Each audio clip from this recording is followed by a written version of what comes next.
मल नहीं पायब का खेती किसानी अस्त व्यस्त। कर्मचारी आ ठेकेदार भ्रष्टाचार में व्यस्त। कृषि सामग्री के संचालक सहित 12 गोटे ऊपर भ्रष्टाचार आरोप। 1 अरब नुकसानी कहने कहित अख्तियार द्वारा मुद्दा दायर। सीजन में आ सही समय में मल खाद नहीं पाबि कऽ किसान सब वर्षों से समस्या खेपैत आबि रहल छै, मुदा राज्य कहियो एकर दीर्घकालीन निकास नहीं देलक। हरेक साल जकाँ अहू साल गहूमक सीजन में मल नहीं पाबि कऽ देश भरि हाहाकार मचल छै। किसान सब मलक लेल अतः से ओतऽ बौआ रहल छै। इहे विषय के लऽ कऽ जनमत पार्टी करीब 2 हफ्ता से किसान आंदोलन करैत आबि रहल छै। हरेक दिन चक्का जाम, प्रदर्शन आ झड़प के सिलसिला जारी छै, मुदा सरकार समस्या समाधान में ध्यान नहीं देने छै। किसानक समस्या, जनमत से कयल गेल आंदोलन आ सरकारक निरहता के बीच एकटा बड़का भ्रष्टाचार संबंधी मुद्दा सामने आयल छै। 1 अरबक भ्रष्टाचार। कृषि सामग्री कंपनी के संचालक सहित 12 गोटे ऊपर मुद्दा।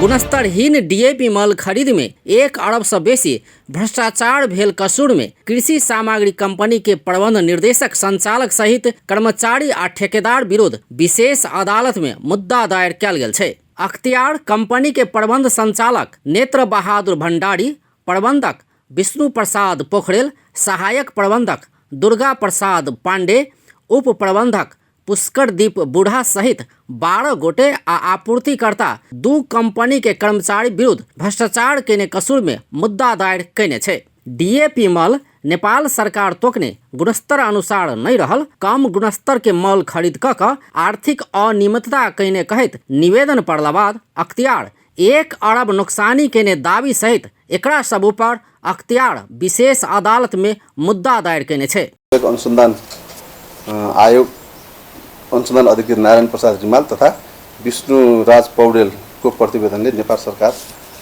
विरुद्ध चाहिँ कृषि सामग्री कंपनी लिमिटेड कुलेश्वर काठमाडौँका प्रबन्ध सञ्चालक पदमा कार्यरत वर्ष 60 का नेत्र बहादुर भण्डारी समेत 12 जनालाई विपक्षी बनाएर यो सरकारी सार्वजनिक सम्पत्ति हिनामिना गरी भ्रष्टाचार गरेको भन्ने मुद्दा आरोपपत्र हामी कहाँ आएको छ, आज दर्ता भएको छ। यसमा चाहिँ 12 जना विपक्षी हुनुहुन्छ। 12 जना मध्ये एउटा चाहिँ नेपाल कृषि सामग्री कंपनी लिमिटेड कुलेश्वर भयो संस्था प्लस त्यसको प्रबन्धक निर्देशक हजुरको नेत्र प्रसाद भण्डारी हुनुभयो हैन। अनि अर्को जोशी बीज हाउस प्राली थापा गाउँमा छ, त्यो अर्को कम्पनी छ। अनि अर्को Nepal environmental and scientist service प्राली थापाथली, त्यो 3टा चाहिँ कम्पनीहरू छन् र त्यसमा काम गर्ने पदाधिकारीहरू सहित 12 जनालाई विपक्षी बनाएर 1 अरब 53,22,406 रुपैयाँ 72 पैसाको बिगो दाबी गरेर आरोपपत्र दर्ता भएको छ। यसमा चाहिँ यो नेपाल कृषि सामग्री कंपनी लिमिटेड का प्रबन्ध सञ्चालक र त्यसका पदाधिकारी त्यहाँ रहेका कर्मचारीहरूको हकमा चाहिँ भ्रष्टाचार निवारण ऐन 2059 को दफा 17 बमोजिम सजायको माग भएको छ र त्यसको दफा 3 मा चाहिँ कसुरको मात्रा हेरिकन सजाय गर्ने भन्ने कुरो छ।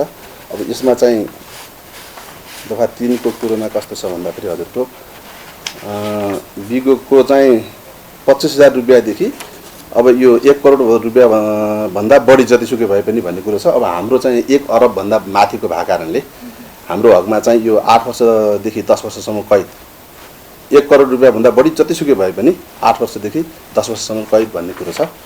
मल खरीद प्रकरण में 1 अरब 53,22,406 रुपया 72 पैसा बिगो सहित भ्रष्टाचार ऐन 2059 के उपदफा 17 बमोजिम सजाय के मांग कयल गेल छै।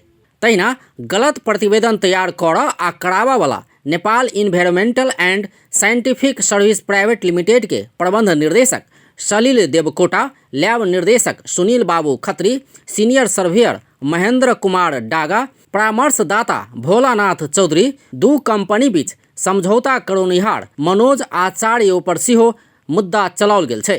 अख्तियार गुणस्तर तथा नापतोल विभाग से प्राप्त परीक्षण प्रतिवेदन से आयातित माल तोकल गेल स्पेसिफिकेशन से कम गुणस्तर के रहल भेटला बाद कृषि सामग्री कंपनी स्पेसिफिकेशन बमोजी में गुणस्तर भेल कह कऽ गलत परीक्षण प्रतिवेदन बनौने सेहो अख्तियार के ठहर छै। कम गुणस्तर के डीएपी मल आपूर्ति करय वाला आपूर्तिकर्ता काठमांडू के जोशी बीज हाउस प्रणाली के कार्यकारी निर्देशक विनीत जोशी ऊपर सेहो आरोप पत्र दायर कयल गेल छै। कंपनी आपूर्तिकर्ता के कुल रकम के 90% आवे वाला रकम 1,53 लाख रुपया भुगतानी समेत देने अख्तियार दायर केने आरोप पत्र में देखौने छै। मंत्री जी के बोली चैत बैसाख में भेटत मल। 5 दलक गठबंधन के सरकार अतेक निरीह छै जे किसानक लेल पर्याप्त मलक व्यवस्था समेत करऽ नहीं सक रहल छै।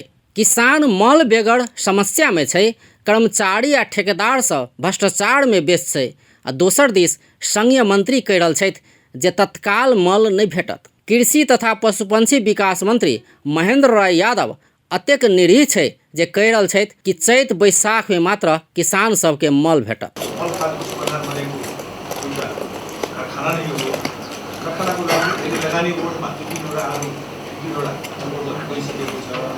तर समस्या मूल समस्या क्या हुन्छ